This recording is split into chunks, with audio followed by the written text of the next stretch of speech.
మూవీతో block buster hit అందుకున్న వశిష్ఠని పిలిచి మరీ ఛాన్స్ అయితే ఇచ్చాడు. ఇప్పుడు వీరిద్దరి కాంబోలో విశ్వంబర సినిమా అయితే రాబోతుంది. ఈ సినిమా నుండి రిలీజ్ అయిన టీజర్ ప్రేక్షకుల అంచనాలను అందుకోలేకపోయింది.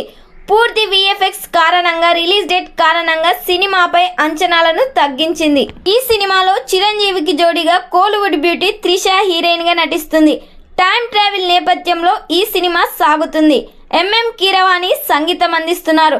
సాంగ్ కూడా ఓ రేంజ్ లో డిజైన్ చేయబోతున్నట్లు టాక్ అయితే వినిపిస్తుంది. స్పెషల్ సాంగ్ కోసం శ్రీలీలను తీసుకోవాలి అంటూ మెగా ఫ్యాన్స్ అయితే కోరుకుంటున్నారు. మరి ఈ సినిమా థియేటర్స్ లో రిలీజ్ అయ్యి బిగ్గెస్ట్ బ్లాక్ బస్టర్ హిట్ కావాలని కోరుకుందాం.